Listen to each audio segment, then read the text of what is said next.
Hello students, today आपका chapter है विशेषण। ठीक है, क्लास 7 विशेषण चैप्टर है आपका। अब मैं जो पढ़ रही हूँ आप जरा ध्यान से सुनना। ठीक है, दिल्ली भारत की राजधानी है। इसका इतिहास बहुत पुराना है।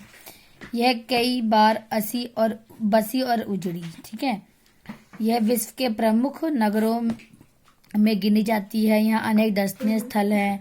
यह नगर नई और पुरानी सभ्यता का अनूठा संगम है। नई दिल्ली के क्षेत्र में गगनचुंबी इमारतें दिखाई देती हैं। तो पुरानी दिल्ली में चांदनी चौक जैसे भीड़ भाड़ ऐतिहासिक स्थल है। ऐतिहासिक लाल किला भी है। प्रतिवर्ष स्वतंत्रता दिवस पर भारत के प्रधानमंत्री राष्ट्रीय ध्वज भी फहराते हैं। तो आप ये देखिए, जो ऊपर हमने वाक्य पढ़े हैं इसमें रंगीन वाक्य भी हैं कुछ, जैसे कि पुराना, कई, प्रमुख, अनेक, नई, पुरानी, अनूठा, नई, है ना, गगनचुंबी, पुरानी, ऐतिहासिक। ये सब क्या है? देखिए, ये संज्ञा की या तो सर्वनाम की विशेषता प्रकट कर रहे हैं, है ना। इतिहास बहुत पुराना है। इतिहास क्या है? संज्ञा, उसकी विशेषता प्रकट कर रहे हैं। लाल किला क्या है? संज्ञा, ऐतिहासिक, वो भी तो नाम है ना, उसकी विशेषता प्रकट कर रहे हैं। स्थल क्या है? वो भी संज्ञा है।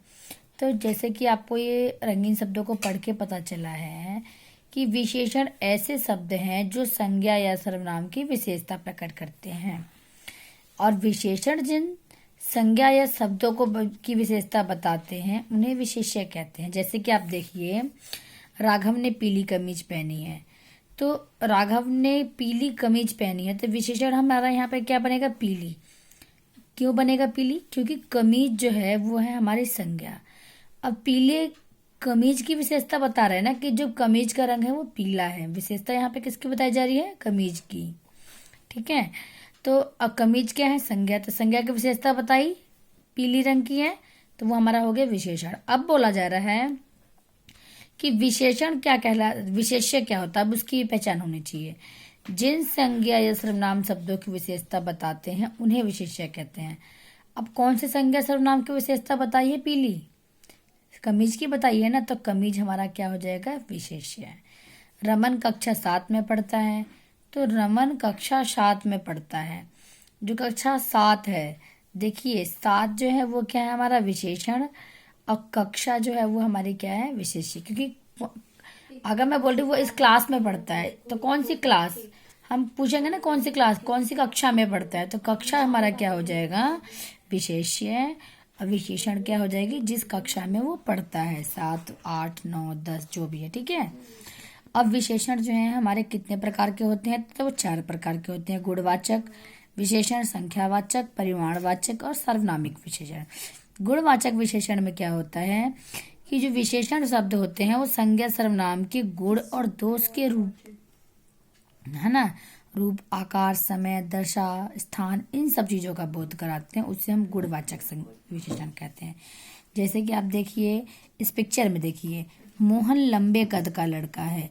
तो जो मोहन है, इसमें हम इसकी गुण के बारे में बता रहे हैं। किसकी? जो कद है इसका वो कैसा है? लंबा है। ठीक है, तो कद की विशेषता बताई, लंबा है। वृद्ध को सहारा दो, वृद्ध व्यक्ति को सहारा दो, तो हमारा इसमें क्या बनेगा? सहारा। व्यक्ति कैसा है? वृद्ध है ना। यहाँ पे भी इसके गुण बताए जा रहे हैं। टिया का चेहरा सुंदर है, इसमें क्या बताया गया है? सुंदर। तो आप देखिए, लंबा, वृद्ध, सुंदर, ये सब क्या है? गुण। अब नेक्स्ट है आपका संख्यावाचक विशेषण। देखिए, संख्यावाचक विशेषण में क्या होता है कि जो विशेषण शब्द किसी संज्ञा या सर्वनाम की संख्या संबंधी विशेषता प्रकट करते हैं, इसका बोध कराते हैं, उसे संख्यावाचक कहते हैं। जैसे कि देखिए, मेरे पास 4 आम है, पेड़ पे 2 चिड़िया बैठी है, हम कुछ मित्र सैर पर जा रहे हैं। तो आप देखिए, हम बोल रहा है कि मेरे पास 4 आम है, गिनती बता दी। मेरे पेड़ पर 2 चिड़िया बैठी है, तो ये भी गिनती बता दी। तो ये तो हमारा हो गया, क्या हो गया? निश्चित संख्यावाचक विशेषण। अब आप थर्ड एग्जाम्पल में देखिए कि हम कुछ मित्र सैर पर जा रहे हैं। सैर पर तो जा रहे हैं, पर क्लियर नहीं बताया गया, बताया गया है कुछ मित्र। तो कुछ क्या हो गया, कुछ संख्या को ही बताया जा रहा है, पर संख्या निश्चित नहीं है, उसका हमें पक्का पता नहीं है, तो उसे हम बोलेंगे अनिश्चित संख्यावाचक विशेषण। ठीक है। अब देखिए संख्यावाचक विशेषण के अंदर भी आपको मैंने बता दिया कि निश्चित भी होता है और अनिश्चित भी होता है। ठीक है। देखिए अब आपका है परिमाणवाचक विशेषण। परिमाणवाचक विशेषण में क्या होता है कि जो विशेषण शब्द किसी संज्ञा या सर्वनाम की मात्रा संबंधी विशेषता का बोध कराते हैं उसे परिमाणवाचक विशेषण कहते हैं। अब मात्रा मीन्स क्वांटिटी। ठीक है। अब मैं चीनी खरीद रही हूँ, तो मैं 5 किलो चीनी खरीद रही हूँ। एग्जाम्पल देखिए, मैं 5 किलो चीनी लाया हूँ, यह 5.5 मीटर कपड़े की है, मुझे थोड़ा दूध दे दो। तो आप ये देखिए पहले एग्जाम्पल में तो 5 किलो बता दी, क्वांटिटी बता दिया ना कितनी है, मतलब निश्चित परिमाणवाचक विशेषण बता दिया गया है। दूसरे में बता दिया कि यह 5.5 मीटर कपड़े की है, पर तीसरे एग्जाम्पल में देखिए मुझे थोड़ा दूध दे दो, थोड़ा, कुछ, ये सब क्या है, ये हमारा है अनिश्चित परिमाणवाचक विशेषण। देखिए अब सार्वनामिक या संकेतवाचक विशेषण क्या होता है। देखिए जब कोई सर्वनाम शब्द किसी संज्ञा के स्थान पर, सर्वनाम शब्द जो है संज्ञा के ठीक पहले लगाकर उसकी विशेषता बताने या उसकी ओर संकेत करने का काम करती है, तो इसे सार्वनामिक या संकेतवाचक विशेषण कहते हैं। देखिए एग्जाम्पल से समझाती हूँ आपको। यह लड़का मेरा मित्र है, इस पिक्चर में देखिए, तो जो लड़की है, यह लड़का मेरा मित्र है, वो किसी संज्ञा की ओर ही तो संकेत कर रही है, सर्वनाम की ओर, है ना।